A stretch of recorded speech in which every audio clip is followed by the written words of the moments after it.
Welcome to Business Coaching Secrets with Karl Bryan.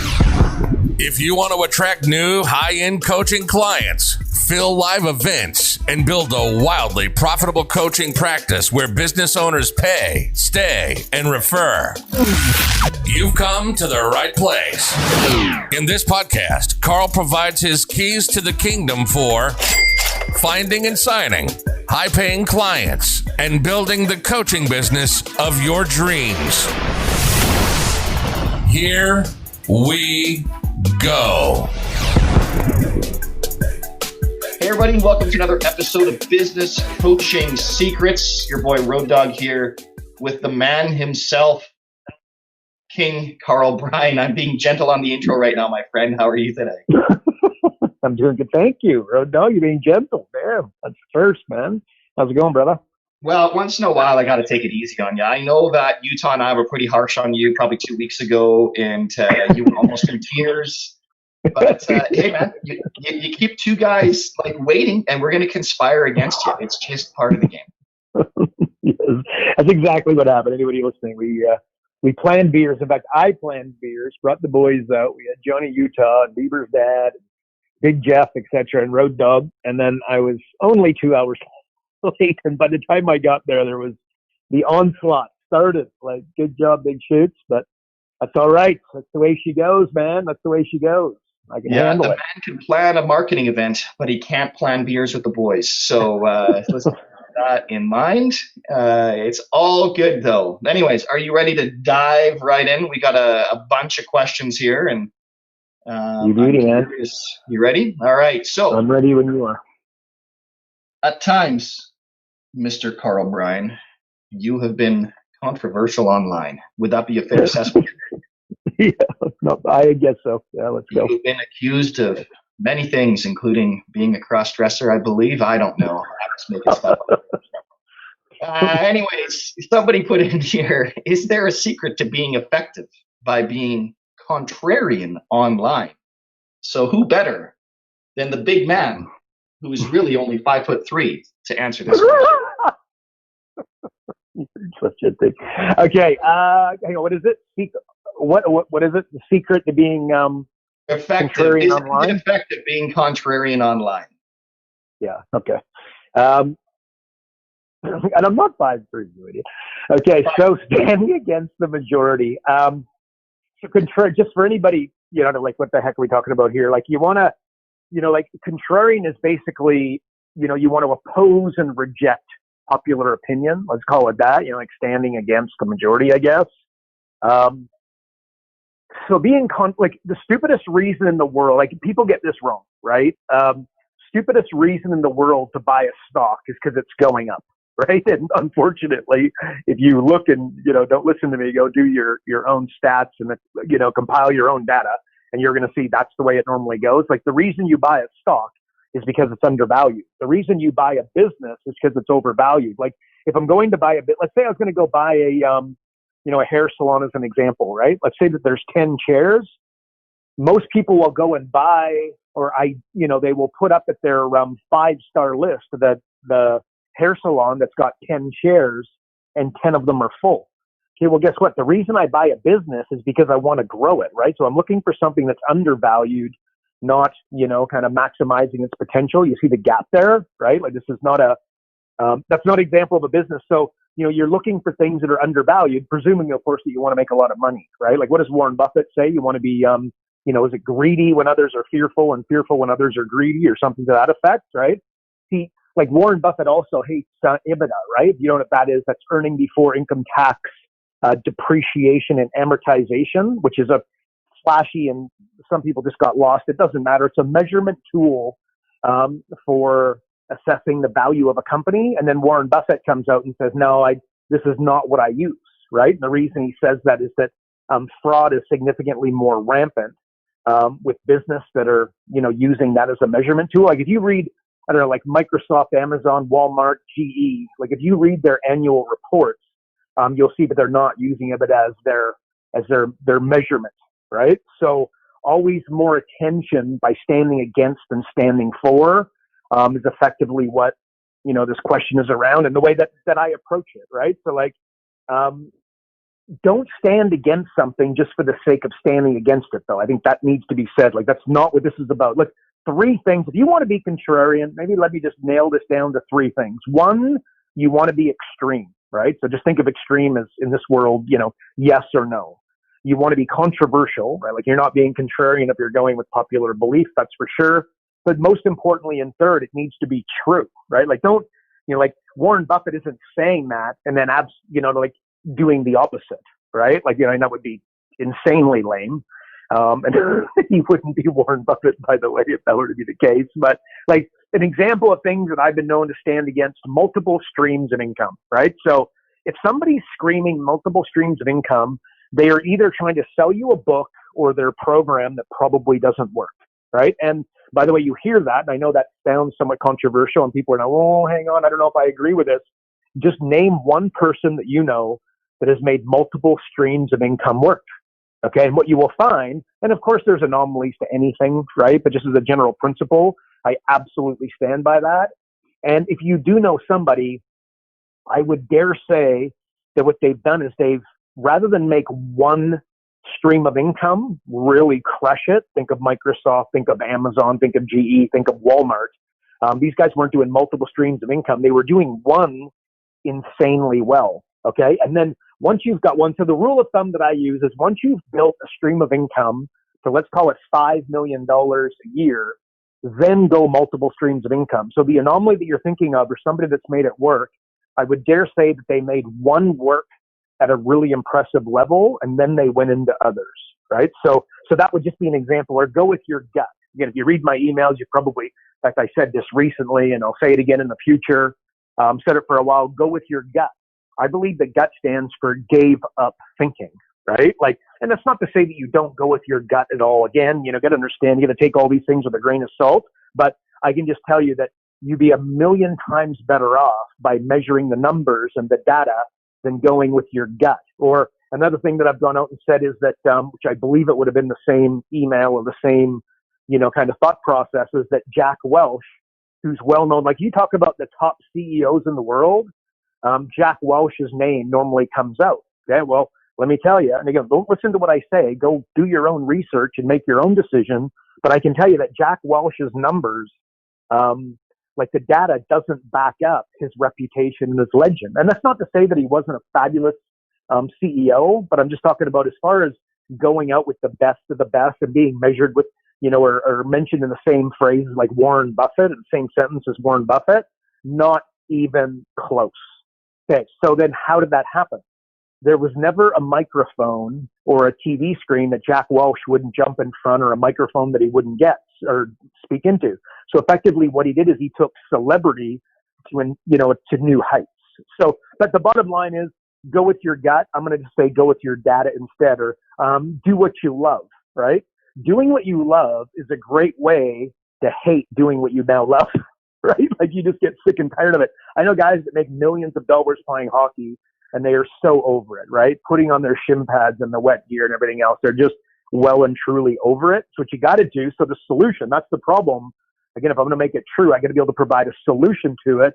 And that's what you got to fall in love with what you do, right? Don't do what you love. Fall in love with what you do. Fall in love with the results for your clients. Fall in love with coaching. Fall in love with, checklists within coaching. Fall in love with writing good books. Fall in love with marketing. Fall in love with online marketing, right? Like, fall in love with the process and parts of the process, as opposed to, thinking because you love hockey that you're going to go and build. Like, I used to own a hockey rink. Believe me, I got sick and tired of showing up to the thing. Or another one, systems will set you free, right? My opinion, systems stifle creativity.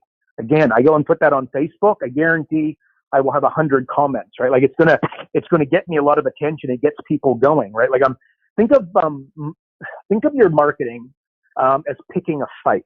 Look at it that way from this standpoint. And that's not to say that every time you go to, Facebook or LinkedIn or wherever, you're looking to pick a fight, right? But definitely, if you look at it from that framework, I think that you'll be a lot further off. Like, again, you want to stand against as opposed to stand for.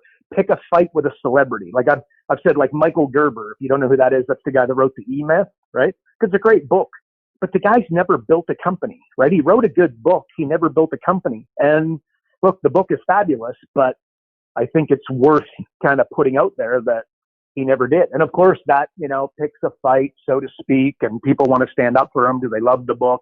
Yada, yada, yada. And by the way, I'm totally fine with that, but I can tell you that that would be an example of where I've, played the contrarian role, but systems will set you free. Systems stifle creativity. So the solution to that, or the way I back that up, because remember, I got to make it true. Otherwise I'm just an idiot. Systems set you free. They stifle creativity. Like if you hire 14, 16, 18-year-olds, think of McDonald's, then systems are amazing. If you're in the business of hiring elite people, and you've heard me say this, that your greatest successes will come through other people, right? Like the reason coaches don't get anywhere is they don't hire anybody, right? Like if you're a super good coach, hire a lead generator. And if you're a super good lead generator, hire a coach, as an example. So that's where, and of course you need to have systems. In fact, last week, if you read my emails, I was talking about, creating manuals and documenting everything. So it goes without saying that things should be systemized. But when you try to do it at too high of a level, it's not a good idea. Or like, I know, like I've read, done lots of homework on, writing emails and how to get attention with emails. And I kind of read it and then I do the opposite, right? Like they always talk about coming out and being super punchy and having your first sentence, at least certainly your first paragraph, you really got to hit them between the eyes and you've really got to, explain what's coming in this email. Well, if you read my emails, you see that I start the exact opposite, right? Like I start with a joke, or something motivational, right? And it's, don't be too controversial and, piss people off. And then it's not like I'm pissing people off as a framework, but like, I'll just put something, like defunding the police as an example, right? Like I heard that, I was like, oh my gosh, right? And I totally stand by it, but I couldn't think of a stupider thing to do. And that's not to say that the police are perfect by any stretch of the imagination, like give me a break. But I would also dare say that a lot of them have PTSD for the simple reason they've been, showing up. Like in fact, Road Dog, our good buddy, Yannick, called him Pepe Le Pew. He's a really good looking dude with a French accent. But he is a cop. And he says that when the cops get called, nothing good is happening. Well, just imagine doing that for 20 years, right? So rather than defunding the police, maybe what we got to think about doing is going in and retraining these people and, providing, what somebody recently said that, instead of the cop showing up, or they should show up with a psychiatrist, right? Like, I don't know. Maybe what we do is we give the cop the psychiatrist, right? Might be a slightly better idea. And help them with, conflict resolution, et cetera. Like train them at a higher level, right? I hope I'm not getting too political here, right? But speaking of contrarian, but so anyway, so that's, even with my company, like guys in my space, they, like you will sign up with their coaching program and then you use their name and you got a franchise document and you got these 2-year non-competes, right? Like I built my business, basically anybody that works with us, if you want to cancel, you give us 30 days notice and you walk, right? Like not worried about 2-year non-competes and all this sort of nonsense. And literally, like I've had hundreds of people pay my fees for over 5 years, right? So like it's working pretty well. And yes, there have been some instances where it's a little bit, head scratching, but you just suck it up and you just, build it in a different way. So anyways, Road Dog, that's all I'd say on that one, man, is that being contrarian, 3 things. Again, you've got to make sure that, extreme controversial, but step number 3, most important, is true, right? You can't go and just be controversial for the sake of controversial, or you just look like an idiot. Like Jeff Bezos built his entire company, basically building a business that's not profitable, right? Like it's crazy. He uses feedback loops and he just basically reinvests, all the money into the company. And by the way, that's why they pay almost zero tax, which again, I wrote an email on a blog about not too long ago, but totally against conventional wisdom, or like everything Elon Musk pretty much does. He literally called his company the boring company, right? Gary Vee, he talks about kindness. There's some things I agree with Gary Vee on and then things that I stand against. But the bottom line is that he's out there. You can't deny the fact that he's out there, honing his trade, right? But here's maybe a better question. Let's end it with this, Road Dog, is if you're listening to this, what do you stand against? So I just gave you a bunch of things that I stand against and how I turn that around to make it true for myself and my audience. And, when I get a bunch of comments, I can easily back it up, right? Do you stand against social media and how much time that it sucks? Do you stand against SEO? Because really, if that's how you're going to grow your business, that's a little bit like growing your business on word of mouth and referrals. As you've heard, advertising is a superpower. No, sorry, advertising to profit is a superpower. So that's what I would say to kind of SEO, right? Which one's going to be easier? And I can tell you that, because if Google changed their mind one day, all your work on SEO literally goes by the wayside in 2 minutes, or can, more to the point, right? Cold calling, do you stand against that? Networking with a name badge, as an example, is something you could, absolutely and very easily stand against if, you agree that that's pretty lame. Like going to a networking function, sitting in a chair, and then putting a name badge on. That's just not something you'd find me doing, right? It's congratulations if you love it and you've done well with it, but that's just not what I would do. I'd maybe do that to get going and maybe to get my foot in the door, but that's not going to be my normal Tuesday thing. I could stand against that very easily. Email marketing. People for years have been standing against email marketing, saying, emails going by the wayside. Live events. Do you feel like that's never going to work again? Or do you stand against webinar because everybody's doing it? Do you stand against low prices, high price? I don't know. High prices, you stand against coaching. And then, you're all for consulting and, providing people a roadmap. Like I've often said, like if you do traditional coaching, they say, what do they say? Your client already knows what they need to know. You just need to draw it out of them. And then I follow that up with, yeah, right. You motivate an idiot, they do stupid things quicker. That's some slightly better advice to follow. So in closing, buddy, extreme, controversial, and true. You got to make sure you can be true. Make it true. So that's what I'd say, buddy. What do you think, man? Answer that. Do you agree with that? Well, I think I totally disagree. There's my contribution. There you go. There it is. There it is. I'm taking my stand against Karl Bryan today. I think that anyways.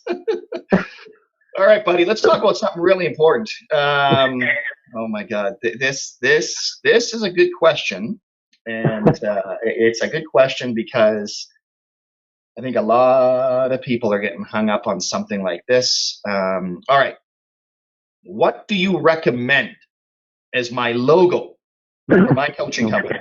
I know it's your favorite question of all time, Karl Bryan. Please. Yeah, all right. Just look, Rod, the way you asked that question, obviously, look, you're spending too much time on this. It's just ridiculous. Like we should probably throw in the name of your company and then the logo, because I think they fall into the same, kind of category. Look, let's just say you're just getting started, and this is the kind of thing you're thinking about. Just get over it real quick, but spend your time. Take 3 hours, carve it out, and at the end of the third hour, that's it. That's your logo. That's your company name. You're ready to rock and roll. So as a general rule, like you want to be able to buy the domain name. That's pretty important, in my opinion. You will find that all professional sports have 3 words, like National Hockey League, National Basketball Association, Professional Golfers Association, etc. So they've got 3 words. They bring it down to an acronym of 3 letters: PGA, NBA, NHL. Major League Baseball, MLB, right, etc. They all do that. And then if I were going to name it, like I would try to, like you've got 3 words and they shouldn't be repetitive. So think of this, like think emotion, think deliverable, and then think positioning, right? So the name of my company, Leader Publishing Worldwide. I'll presume that you can't get Focus.com is also obviously, refer to it as Focus.com, a company. It's the umbrella company that manages the other companies. Without going into that, if you could buy a domain and you own Focus.com, right, you're probably making a mistake not to take advantage of that, but we assume you can't. And then understand a lot of the biggest companies in the world and a lot of, professional sporting organizations, as I described, they use 3 words, and that's going to help you be able to buy the domain name, which again is important. So Leader Publishing Worldwide. Think emotion, that's Leader. Think of deliverable, publishing. When I started, again, we were publishing books, we were publishing, website, et cetera. So that was the deliverable, and the positioning worldwide, right? So like momentum, I like the word momentum personally. I think that's a really cool word. So let's say you go momentum, and then what you do is marketing. So the deliverable would be marketing, and then the positioning international, right? So like when I call my company Leader Publishing Worldwide, I've owned other companies with similar kind of names. The thing was started in a garage or my sister's basement kind of thing, right? So momentum, marketing, international, mayhem, I like the word mayhem. I don't know if it's the right, right name for a marketing company, but the fact that it's the wrong name might make it the right name, as per the way we just answered the contrarian question. But mayhem, what would you go? Global consulting. So I've changed the order. Like I put positioning second, I guess there, but that would be fine. Like mayhem global consulting. But yeah, you want to be able to own the domain name. I think that that's important. I invest in domain names, so I'm a little bit crazy. I have 400 domain names, and I think that there's a lot of opportunity there. So I just think that that's an important thing to factor in. And then, okay, so now the question is logo. So all you do, real simple, this should take you literally, and again, it'll be done in the 3 hours. All you do is you take the name of the company, and then basically that becomes the logo, right? So just think of, actually, if you go look at Deloitte, okay, the largest consulting company in the world, just look at their logo, and that's what I'm going to recommend you use as a guide. Like, that's it, right? And it's just Deloitte with a period at the end, very tight. You look at Google, by the way, same thing, just like literally the name printed out. So that's what I would do. I would, the name of your company, and then, get like a good font that's not like totally, you don't want it to be out there, I don't think, right? My opinion. But pretty straightforward, lame Jane. That being said, I don't want to talk about all this and then not get this very important message. A mistake that coaches make, frankly, all kinds of businesses make, is they promote the name of the company, right? Huge error. Okay, and if you want an example of this, just look at the NFL and you show me where the NFL is advertising. They advertise and they promote the teams, they promote the players, they promote the games, they promote the playoffs, and then they promote the Super Bowl, right? So think of, you want to be promoting your events, your programs, and your products. So if you were going to take a ton of time coming up with a logo or a name, more to the point, spend more time coming up with the name of your events, like, Profit Acceleration Software. And we just completed Digital Acceleration Software. So you guys tell me, like, if that's a pretty good name. And like, again, so if I'm going to be promoting, and when I'm speaking to folks, or I'm talking about how I can find any business owner $100,000 in 45 minutes without spending $1 on marketing or advertising, that's the stuff that I'm promoting, or I'm doing my live events, right? Again, I'm promoting the live event. I'm not promoting the name of my company. And again, just look at the sporting organizations. They don't promote. They take NFL, and it's got like a really small little logo in the bottom right-hand corner. So that's really, really critical. So you're thinking of a logo, thinking of a name, again, events, programs, products, come up with really clever stuff around that. You'll be significantly better served. So anyway, that answer to the question, Road Dog, is just use a cool, like a font that you like. And basically there's your logo. I know that sounds boring. Maybe, create like a, you can do like, say it's like the acronym for us is LPW. So I could do like picture like an L, and then the P a little bit higher, and then the W, like that becomes the logo, right? Like focus, there's just like an F with like a camera angle around it. So just very simple, or K. But one of the things, let's say that you're KarlBryan.com. You go to KarlBryan.com, you're just going to see a K and then a B going the opposite way. Like that's it, KB, right? Lots of my buds call me KB. So like that just becomes like, it's just KB. That's it, right? So you just use your initials, right? In a clever way, that becomes your logo, and then it's, Karl Bryan. So there you go, Road Dog. That's the answer. But you are correct. Make sure if you're listening to this, don't spend too much time on the logo and the name. Spend more time in your events, programs, and products than the name of your company. So there you go, bud. What do you think? I like how you break down just the three different words too. So listen, just taking a step back here, we've got I guess more of a general question. It says here, can you give me some tangible examples of helping business owners as a coach? So I'm guessing this is somebody that's probably looking at possibility of career as business coaching. But yeah, I think it's a fantastic question. Might even give some other sort of insights here for everybody else. But can you give us some insights, some tangible examples of helping business owners as a coach? Okay, some tangible. So, okay, I think that the process that I would follow would be significantly more, but I'll give you some tangible examples, piece of cake. But the process is going to be more important. That's why we created, software for business coaches, by the way. So again, we can, take the worst coach and the best coach and kind of even out the process by the way, as in like the result is going to be more like the best coach in the world, by the way.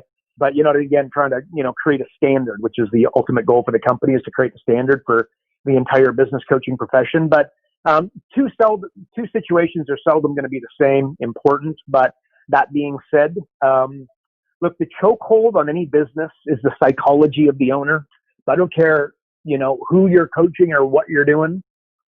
You're going to have to start with that. The reason you go like, they own a business and you say, hey man, look, you own a burger shop. All you got to start saying is, do you want fries with that?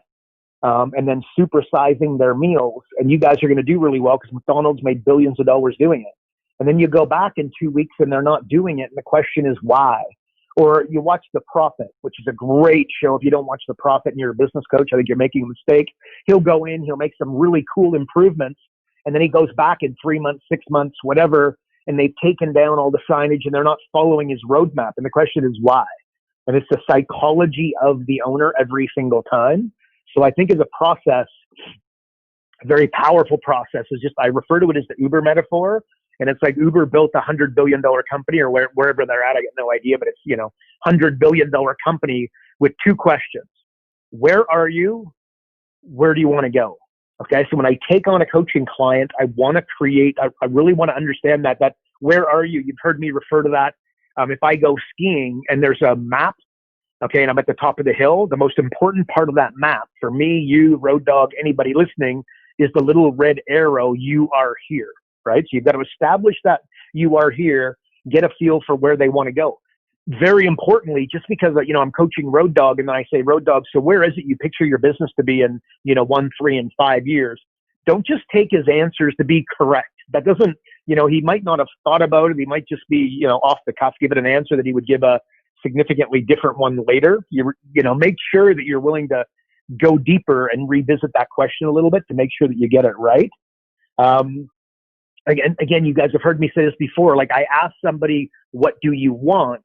And they answer back a list of things that they don't want, right? Like again, not a great framework. Another thing that I would do is like framework to get started is you always have to do your homework as a coach.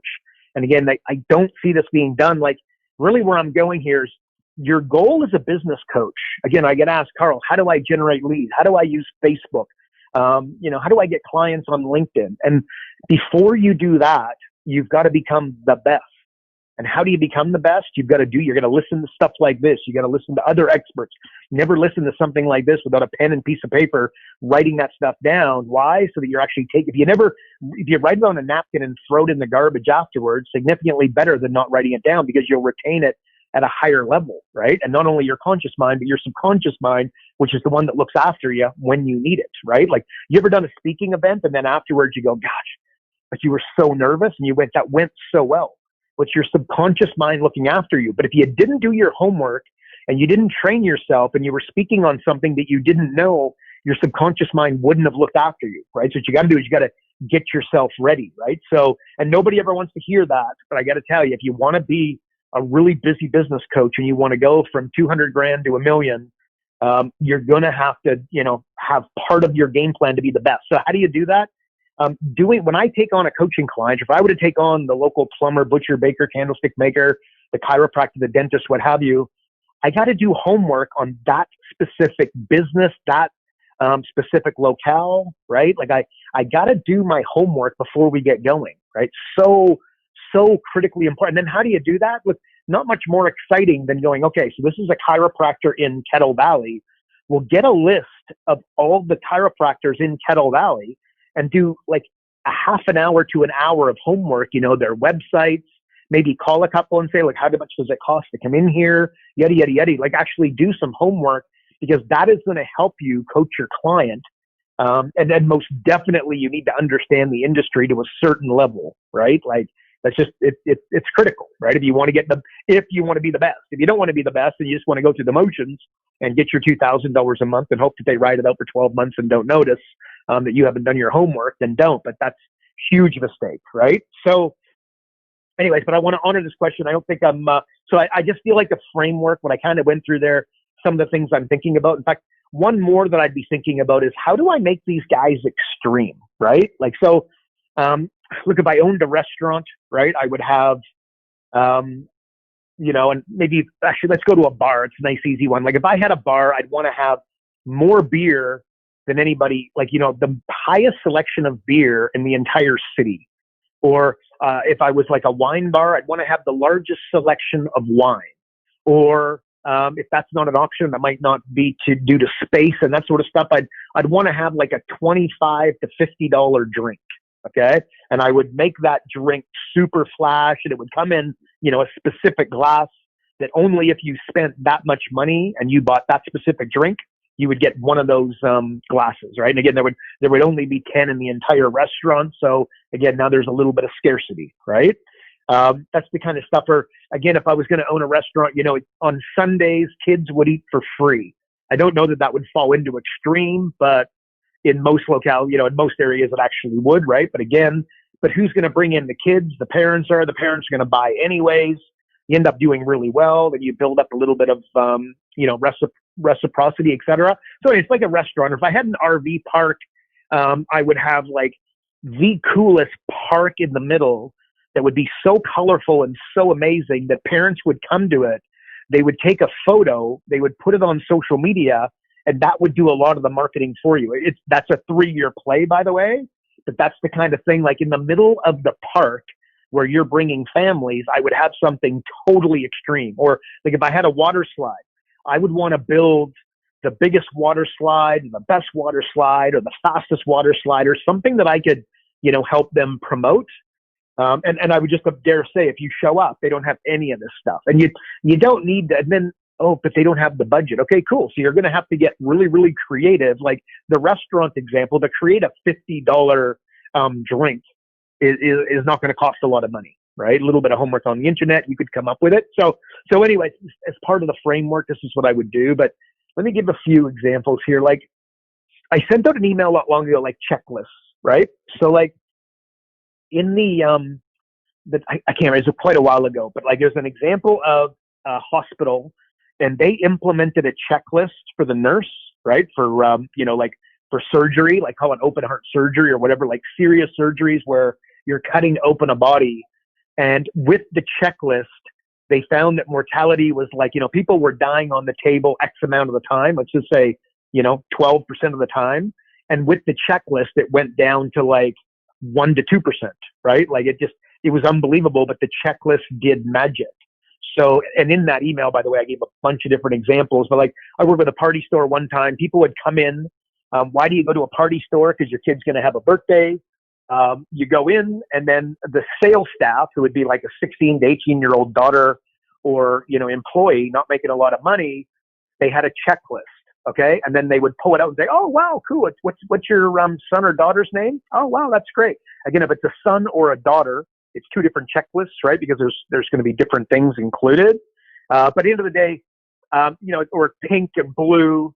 But on the checklist, basically everything they needed. So it's like, do you have streamers? You got invitations? Do you have a cake organized?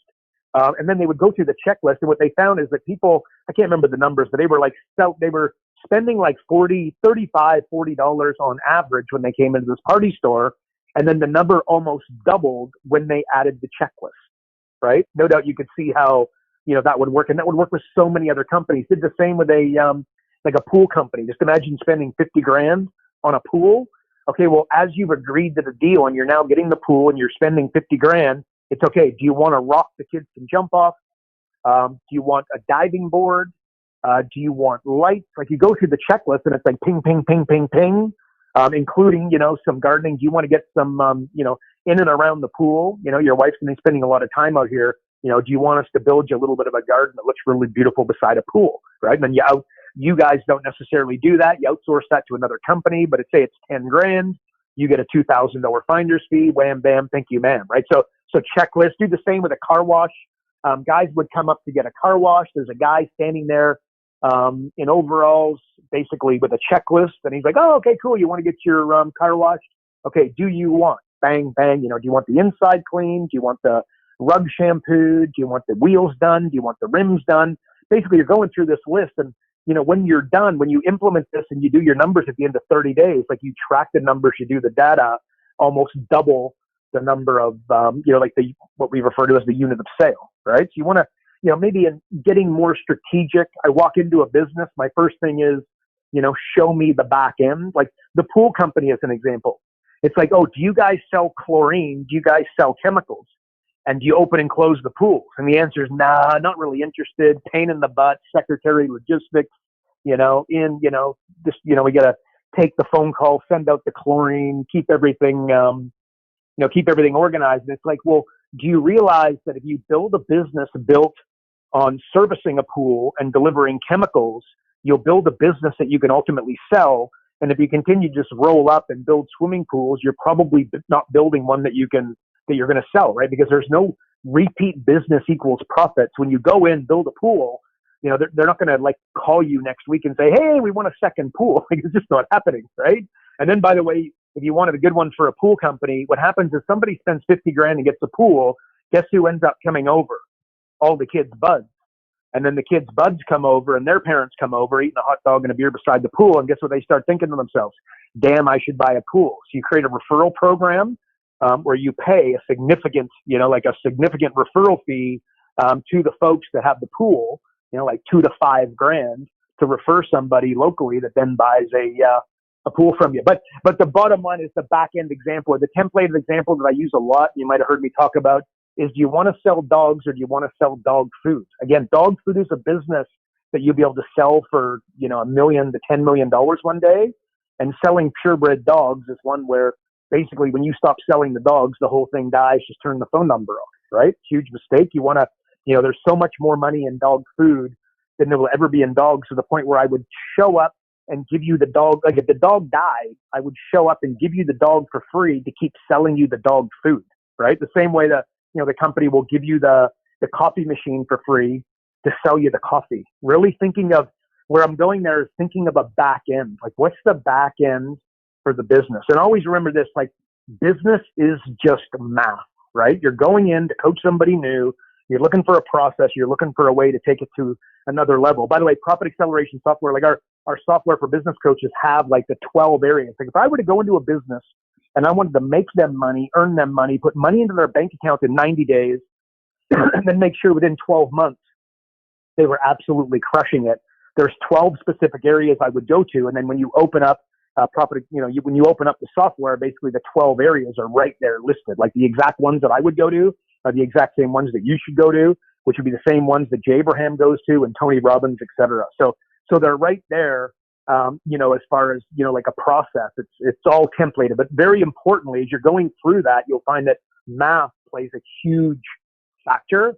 And what I would mean by that and how I'd expand on that, like introduce me to an accountant. Okay. And I will show you somebody with about a $2,500 unit of sale thereabouts. Like basically business owners come in, they spend $2,500. The business owner doesn't come to see you until the year is over. It's 3 months after the year is over. It's crazy. It's rush, right? They call it tax season. And then when I sit down with the accountant and I say, look, are you crazy, right? You ever heard of Deloitte? Like, you know what the biggest companies in the world are doing, and they are doing consulting. And when you are looking at somebody's financials, when you don't do like an analysis of it, right? Like as in look at accounts receivable, accounts payable, inventory, cost of goods sold, look at the lag between cost of goods sold and inventory, and then decide what kind of wastage is there. Like to not analyze these financials is a huge missed opportunity. And when you look at the numbers, like they should be charging, like just tell me if an accountant charging $25,000 a year is going to do better than an accountant charging $2,500 a year. And the answer is clearly the $25,000 client is going to crush it. So in a nutshell, if the accountant saw local business owners, like compliance with the government, like putting together their tax returns is almost a lost leader to the real business model, which the real business model being consulting, they would absolutely crush it, right? Like absolutely. And so many others could do similar. Like somebody selling advertising. Like if you know somebody with a magazine or a newspaper, a radio station, they could do the advertising for free, and they don't need to do it for free, but it's a dramatic example.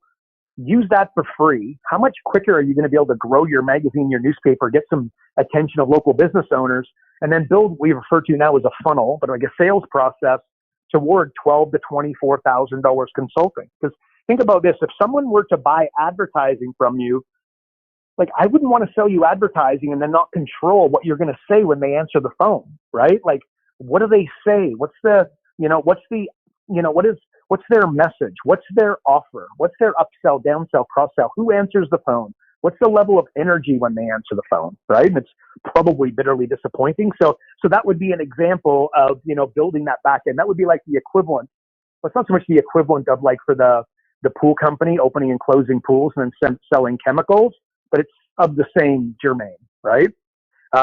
It's when I meet a business coach and they charge hourly, I just say, you are going to go broke or burn out. The end. Like, if you're listening to this and you are an hourly rate coach, oh my God, just stop immediately. You have to go to a monthly fee, right? So $1,000 a month is 12 grand, $2,000 a month is 24 grand clearly. And your business, just think of math, because right now you're doing it for $150 an hour or whatever the number is. Your unit of sale just dramatically increased, and your chances of success just blow you away. So last thing too, so as far as, I don't know, Road Dog, if I gave enough tangible examples there, but I'd say this too. Big mistake folks make, and this is more psychology than anything else for coaching, but we want to do something new, and the business owner wants to do something new versus go to what's already working and pour gasoline on it. In other words, accelerate. That's what profit acceleration, right? Like, take what's working and accelerate it, as opposed to doing something new, which takes staff, time, energy, just kind of, like pour gasoline on what's working. So not as sexy and delusional as like using social media and being amazing online, but significantly more profitable generally. Like, so pouring gasoline on what's working, is like profit acceleration 101, versus doing, like the new sexy social media, Facebook ads, etc. So Road Dog, that's what I'd say to that, man. Lots of tangible examples in there, but the process is what really matters. So there you go, bud. Okay, so with that in mind, I'm going to jump a couple questions ahead just for the sake of time here. But because I think this ties in beautifully, because somebody wrote in, and we get this all the time, dude. Like, how do I choose a niche? Like, yep. I think it sort of ties in with that a bit. Like, yep. How would you, when somebody asks you that, like, because we get this all the time. So what would you say to somebody when they ask you, like, how do I choose a niche to go up, or niche, or whatever you want? Yep. Riches are in the niches. So yeah, look, agreed. That's a perfect question. So three things: expertise, passion, experience is the answer. Like, so what do you have expertise in? Like, if I'm good at something, like I was a very successful business coach, and now, I help business coaches either get going or accelerate, right? So like, it's just something I had experience in. How much easier is that, right? Like, I used to own a hockey rink. If I wanted to go help people build either a sports stadium or a hockey rink, could absolutely do that. And I've got experience there, right? Or sorry, I got expertise there. Passion, like, let's say I love cars. Not a bad idea to be thinking about going into a niche where cars are kind of the 101, because I think you'd be willing to work a little bit harder or scoot through, right? And then the other one is experience. Like, I've done something before, so I've just got experience. I can talk the language. Like, when I'm trying to sell somebody something, it's very important that we use the right language, right? Like, in business coaching, we use leads. And then in the real estate world, they refer to them as listings. Okay, so if I go to a realtor and I start talking about leads, there can be a break, there can be a massive disconnect, and that is not good in any way. There's a break in rapport that is horrific for your sales conversions. You've got to be able to talk language, the language. Like, and all industries have them, by the way, right? So you want to make sure that you can talk their language. I hope that for obvious reasons, but expertise, passion, experience is, how I would create a framework for it. And then you're thinking like, nothing really comes to mind. Here, go to your search history. Like, what websites do you look at every single day, right? Like Business Insider is just somewhere where I go every single day, right? Like Seth Godin, I love his blog. I don't know if I go there every day, but I'm there consistently, right? So you can see that it just suits the fact that, I'm in quote unquote business coaching, and I love, business, marketing, and wealth, those three topics. Like if you look at my search history, that's what you're going to see, right? So that could give you a good indication. And by the way, thinking of this for your clients as well, because again, they should be thinking about, niching. And then browser history, it's sort of the same, browser history and then your search history. Like I guess maybe websites that you're visiting and then websites and topics that you've been searching might be a good kind of framework. And you should spend a little bit of time, thinking about your niche. Like that doesn't mean that you come away from business coaching, right? So like you could become the referral expert for car detailerships. Detail, am I saying that right? Like detail business, right? Where they clean up your car, paint it, whatever. Or actually, no, out to lunch, man. That would be auto body, but you get the idea. Car detailing, then you're cleaning cars at a ridiculously high level. Okay, so you could become the referral expert for that specific niche, right? And that doesn't mean that, okay, well, I don't do coaching anymore. What you would be doing is you go in there to help them accelerate their referrals, because presumably the conversation in their head is that I grow my business on word of mouth and referrals. Well, you specialize in them accelerating their business via referrals. There could be a massive connection there. And now you get in the door, you get a diagnostic, you go something, like through our software with that specific client, or do your own process with them. That can be a good way to get in the door, but the deliverable is still coaching, right? But that could be an example of the way that you do it. Or like Glenn Kirkwood, he's been my client for years and years and years. He's that referral guy. Right. So he's really he's a networking guy on steroids, very good at it, very experienced at it, refers to himself as that referral guy. Right. Pretty good little moniker. And when people are looking for referrals, who's that referral guy is what he found himself being referred to as. That's where the genesis of it came. So that's the answer, man. So that's, but yeah, choosing a niche is a good idea. Don't feel like, because you nail yourself down and you become, what did I say? The referral, the king of referrals for car detailers. That doesn't mean that you come away from coaching. That just means you get a different way to get in the door. Obviously, you teach them referrals at a pretty high level, but that's what a business coach would do anyway. But before you can become awesome at getting referrals, I got to know what's your message, right? Like look, here's a BNI 101. BNI, if you guys don't know what that is, that's like the networking franchise, right? So if I give you a referral and then I say, hey man, you got this flashy car, man, you should call my buddy. He's a great car detailer. Well, what needs to happen is that the car detailer needs to know that he's got to have a really good offer. He's got to have like a really good message. And then BNI doesn't help, this isn't something that they're talking about, right? So like when you give that referral, you got to make sure that when somebody calls, what do they have that's interesting, right? Do they have a moniker for their company? Do they have like I said, a killer upfront offer? And the answer is, probably like 95% no. They're just talking about the name of their company and they're, start sprouting out their prices and then wonder why everybody shops on price. Like if you meet a business owner that says everybody buys on price, right? Well, I can tell you the reason is they have no other way of separating themselves from the competition. Like they don't have an apples against oranges value proposition. They just have apples to apples because and then they'll say, yeah, but everybody calls and the first question they ask is price. And I said, yeah, A, you give it to them, and B, you don't have anything that separates you from the competition, right? Like it's crazy. And these are, so why am I saying that? As a business coach, this is the kind of thing that I would be helping somebody do. So if I was the, king of referrals for the detailing, business, again, I would go to the detailers and I would make sure that when they get these referrals, they are going to have a killer way of taking that phone call, taking that email, taking that connection and turning it into a client.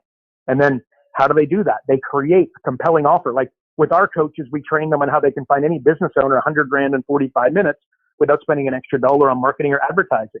Well, when you meet the networking guy or the accountant, and then he can you write it down for him, put it on a piece of paper and shove it on his desk. So when he speaks to somebody, he says, look, I really want to introduce you to Road Dog or Dave or Tim or, Susie. She's got the ability to find any business owner $100,000 in 45 minutes without spending $1 on marketing or advertising. And she's told me that she will allow 5 people to have. She normally charges pretty big bickies for it, but she will allow 5 people that I send this month, and she'll do it for free for you. Do you want me to set you up with a call? Boom. Like, is that not going to work? Well, what I just gave you is an example of the power of having an incredible upfront offer, right? The detailer needs to have the equivalent. Everybody should have the equivalent of that.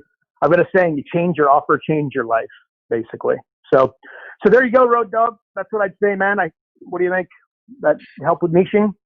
Yeah, I think so. I think it makes a lot of sense. And just to finish up, just to close out here, can you just give us your one thing that people can actually implement today from I think podcast? At the end, I like the contrarian one, and I think, look, what do you? Because I give you a list of things that I stand against, and all the things that all these these other guys stand against. What do you stand against, right? And and what do you legitimately? And what pisses you off, right? Like, what is something when you hear, like when I see multiple streams of income and everybody's like, yeah, I just see a bunch of broke people, right? Like, it's the stupidest idea of all time.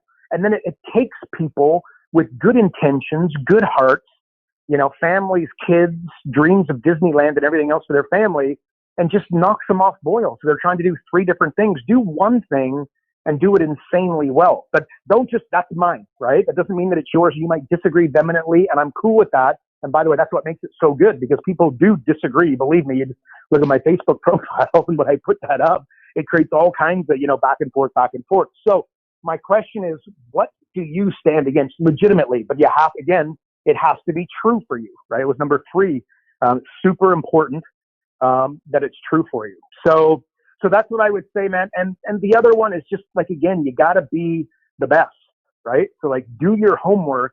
When someone does call, make sure that when you get them on the phone, you've got something really important, really impressive to put them in front of, like i.e. software, or find them $100,000, whatever it is. But make sure your clients have got that, and make sure most definitely that you've got it. So that's what I'd say, man. But make a list of things that you stand against, and then start talking about them. Right? Go to Facebook and put it up and see what happens. Start some dialogue and get comfortable. And I also know that coaches, traditionally kind of a group of everybody singing Kumbaya, and we all want to help people and clap hands and jump up and down and, talk about how beautiful the world's going to be. And we're going to, can't wait to get started. This is going to be so awesome. And we're going to make so much money and going to change your life. You're not going to recognize this place in 12 months, all that stuff.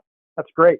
But get comfortable going in the opposite direction. Get comfortable standing against, as opposed to talking about, how blue the skies are and how we have to wear sunglasses because the, future's so bright. It's not to say you don't do that, but a combination of, and get more popular or get more comfortable standing against things. Because I'll tell you, it will increase your conversions. It will absolutely increase your engagement online, which is, I believe, what the question was earlier. But just, being contrarian it's a good thing, right? Like, again, if common sense was common, like, the average person would be doing well financially, right? So have a look at what the real data says, and it says that less than 10% of the population are anything that would resemble financially free. So therefore, fine, then something must be wrong. The advice that they're getting, like multiple streams of income and follow their gut and the secret and, do what you love. It's stupid advice, and it's sending people the wrong direction. Go stand against it. So that's my advice today, Road Dog. Hope that's good, man. So what pisses you off? Okay, well, stay tuned, folks, for my post on, not enjoying people organizing beers and making you wait for 2 hours to actually show up. I'm not sure how that's going to help my business, Carl. I'm going to take advice. I'm going to roll with it. Anyways, thanks, everybody, for tuning in to another great episode of Business Coaching Secrets with the man on top of the hill, my boy, King Carl. And again, if you're not getting Carl's daily emails and you want more information on how to build your coaching company, visit focused.com and subscribe today. Also, if you enjoyed the podcast, please share with an existing coach or someone that you think would make a great coach, someone that loves Tony Robbins, or just a great salesperson, or just a highly motivated type. And of course, as always, we'd appreciate it if you would rate this episode, as we know that iTunes and Spotify gave an insane amount of weight towards reviews. So please leave us a review if you like what you heard. Well, big shoots, that's it for another week. Remember, everybody, progress equals happiness. Take care, everybody. Karl Bryan built Profit Acceleration Software 2.0 to train business coaches how to find any small business owner more than $100,000 in 45 minutes without them spending an extra dollar on marketing or advertising. This becomes a business coach's superpower. So as a business coach, you'll never again have to worry about working with business owners that can't afford your high-end coaching fees. Check us out at Focused.com.